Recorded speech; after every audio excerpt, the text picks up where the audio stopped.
Olá, seja bem-vindo ao podcast Juízo e Sabedoria. Tema: Riqueza com Propósito. Os princípios judaicos da prosperidade financeira. Produção: Juízo e Sabedoria. Publicação: Editora Fortes. Apresentamos inicialmente o conteúdo e interpretações. Em seguida, as reflexões sobre o tema.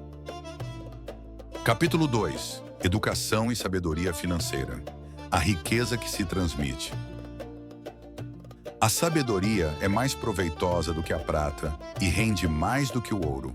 Provérbios 3:14. A cultura judaica valoriza profundamente a transmissão do conhecimento. Para o povo judeu, a verdadeira riqueza não está apenas nos bens acumulados, mas principalmente no saber que atravessa gerações e preserva a identidade, a prosperidade e a resiliência da comunidade. Mais do que uma habilidade técnica, a educação financeira é encarada como um dever ético, uma ferramenta de proteção, de autonomia e de empoderamento familiar e coletivo. Educar é libertar. E quem domina o conhecimento sobre o uso do dinheiro, domina o próprio destino. A Torá como base de sabedoria prática.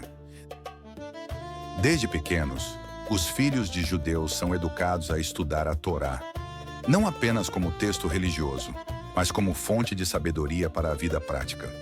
Ali encontram-se princípios sobre justiça social, administração de recursos, honestidade nos negócios e instruções sobre empréstimos, herança e trabalho. Exemplo, em Deuteronômio 6:6-7, lemos: "Que todas estas palavras que hoje lhe ordeno estejam em seu coração. Ensine-as com persistência a seus filhos." A educação é vista como um mandamento contínuo e prioritário. O lar como primeira escola financeira. No judaísmo, a família é o centro da formação ética e econômica. Pais conversam abertamente com os filhos sobre dinheiro, investimentos, poupança, caridade e empreendedorismo. Os filhos aprendem desde cedo o valor do esforço e a importância de fazer boas escolhas financeiras. Em vez de proteger os filhos das conversas sobre dinheiro, os pais judeus os envolvem com responsabilidade. Esse senso de familiaridade com as finanças evita que a nova geração seja despreparada para administrar a herança recebida. A educação como herança verdadeira. O Talmud ensina: quem ensina ao filho do próximo é como se o tivesse gerado. Sanhedrin 19b. Essa máxima revela o valor da educação como o maior legado. No pensamento judaico, o conhecimento é o único bem que ninguém pode tirar de você, e que, ao ser compartilhado, se multiplica. Mesmo em contextos de perseguição e exílio, o povo judeu sobreviveu e prosperou, porque nunca abriu mão da educação. Dado histórico, após a Segunda Guerra Mundial, mesmo diante da destruição material, comunidades judaicas priorizaram a reconstrução de escolas e centros de estudos antes de sinagogas ou negócios. Educação financeira como escudo contra a escravidão moderna. No mundo contemporâneo, a ignorância financeira é uma das maiores causas de empobrecimento e endividamento. Não saber administrar os próprios recursos leva muitas pessoas à dependência, à ansiedade, a perda de oportunidades e até ao rompimento de relacionamentos. A tradição judaica combate esse ciclo por meio de uma mentalidade estruturada da seguinte forma: análise antes da ação, controles simples, porém consistentes, visão de longo prazo e preparação para imprevistos, investimento em ativos que gerem autonomia, sabedoria comunitária e cultura de conselho. Outro pilar judaico é o valor do conselho e da troca de experiências. Ninguém prospera sozinho. Provérbios 15:22 ensina: os planos fracassam por falta de conselho, mas são bem-sucedidos quando há muitos conselheiros. Exemplo prático.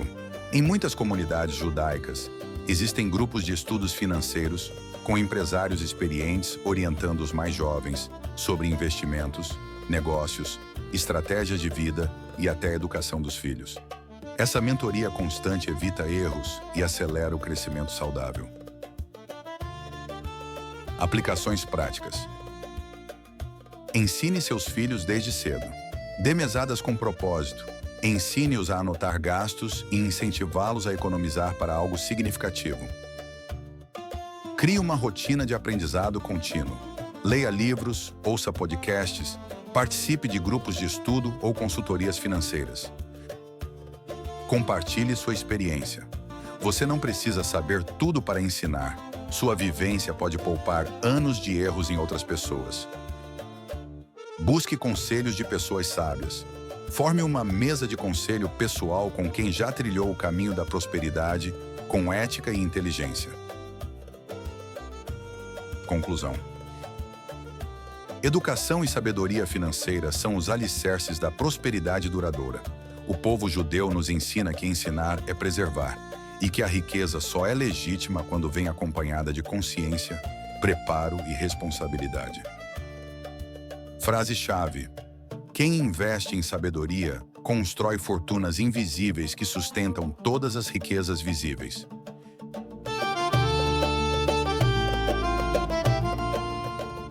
Agora vamos ouvir as reflexões sobre o conteúdo apresentado. Bem-vindos a esta nossa conversa. Hoje a gente vai mergulhar na perspectiva judaica sobre educação financeira. Tá? Aquela sabedoria que vem de gerações. Vamos nos basear no capítulo 2 de Educação e Sabedoria Financeira, a riqueza que se transmite. E já começo com Provérbios 3.14. A sabedoria vale mais que a prata, rende mais que o ouro. Forte, né? Muito forte. E define bem a ideia central, eu acho. Para essa cultura, a riqueza de verdade, não são só os bens materiais, é o conhecimento que se passa adiante. Exato. Então, nossa missão aqui é tentar entender como essa educação financeira vira quase um dever ético, sabe? Uma ferramenta para ter autonomia. Isso mesmo. Vamos investigar isso. E pelo que o material indica, tudo começa bem cedo, em casa mesmo. O lar é tipo a primeira escola de finanças. E não é aula formal, não. São conversas. Conversas abertas sobre dinheiro. Como assim? Envolver os filhos nas decisões da família, claro, de acordo com a idade. Desde a mesada, que já ensina a administrar, até discussões sobre poupar, investir e até doar, a tzedakah. Entendi. A ideia é preparar para a vida, então. Para não ter aquele susto depois, talvez com uma herança, sem saber o que fazer. Exatamente. Evitar o despreparo. E isso conecta com a ideia de que a educação, ela é um maior legado. Mais valioso que o dinheiro em si. Faz todo sentido. Isso está nos textos importantes deles, imagino. Com certeza. O Talmud, que é central, né? Tem uma passagem, acho que é Sanhedrin 19b, que diz algo como: quem ensina o filho do próximo é como se o tivesse gerado. Mostra o peso disso na comunidade. Nossa, que profundo! E tem um exemplo histórico, né?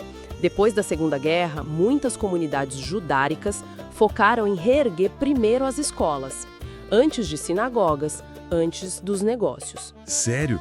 Por quê? Porque o conhecimento, esse, ninguém te tira. É um bem que não pode ser confiscado, entende? É a tal riqueza invisível que sustenta todo o resto. E essa sabedoria toda, essa prática, tem base na Torá também, certo? Nos livros sagrados. Sim, a Torá é vista como um guia para a vida, para tudo, não só espiritual. Lá tem princípios bem claros sobre justiça social, como administrar os recursos com honestidade, pagar dívidas. Até sobre poupa? Sim, até sobre como e quando poupar. Deuteronômio, por exemplo, fala para ensinar isso para os filhos o tempo todo, de forma persistente. É uma base ética e prática muito sólida. Interessante. E como essa base tão antiga, como ela conversa com os dias de hoje? O texto fala de uma escravidão moderna, da ignorância financeira. Como essa tradição ajuda nisso? Olha, a conexão é bem direta. Hoje, não saber lidar com dinheiro leva fácil a dívidas, né? Dependência de crédito caro. A pessoa perde a liberdade. É verdade. E a mentalidade que essa tradição busca é o contrário. É ter estrutura. Primeiro, parar e analisar antes de fazer qualquer coisa. Depois, criar controle simples, um orçamento básico, acompanhar os gastos, mas com consistência, sabe? E ter visão de longo prazo. Pensar na segurança, nas oportunidades futuras. E investir em coisas que tragam autonomia, imagino. Não só gastar. Exato. Investir em ativos que gerem renda, que te deem mais controle. E não só consumir por consumir. Mas não é só um esforço individual, pelo que entendi. A comunidade tem um papel importante nisso também, né? Fundamental. Tem até um provérbio, Provérbios 15:22, que alerta: os planos fracassam por falta de conselho, mas dão certo com muitos conselheiros. E como isso funciona na prática? De várias formas. Em muitas comunidades, existem grupos de estudo sobre finanças, redes de apoio para quem está começando um negócio. E a mentoria é crucial. Os mais velhos, mais experientes, compartilhando o que sabem com os mais jovens. Que legal isso, uma troca, né? Sim, se a gente junta tudo, a força financeira vem daí. Do esforço de cada um para aprender, mas também do apoio e do conselho do grupo. Um ajuda o outro. Então, juntando essas peças todas, a família ensinando, os textos dando a base, a comunidade apoiando, qual seria a essência dessa abordagem que o material descreve? Olha, a essência é que educação e sabedoria financeira são os pilares para uma prosperidade que dura, sabe? Que vai além de só juntar dinheiro. É uma riqueza construída com ética, ser honesto, justo, com prática planejar, controlar e investir. E com a comunidade, o apoio, o conselho. O foco não é só ter, é construir e administrar com consciência, com responsabilidade, pensando no futuro. Futuro próprio e da comunidade, né? E das próximas gerações. Exatamente. Tem uma frase no material que achei muito boa. Resumi bem. Quem investe em sabedoria constrói fortunas invisíveis que sustentam todas as riquezas visíveis. Dá o que pensar, né? Sobre o que realmente tem valor. Muito. E isso levanta uma questão interessante para a gente refletir, né? Se o conhecimento passado adiante é visto como uma riqueza de verdade, talvez até mais duradoura que a grana, será que a gente, como sociedade, não poderia reavaliar o que significa deixar um legado? Ir além do patrimônio, do material e pensar mais no preparo, na sabedoria, nos valores que a gente passa? Fica aí a pergunta.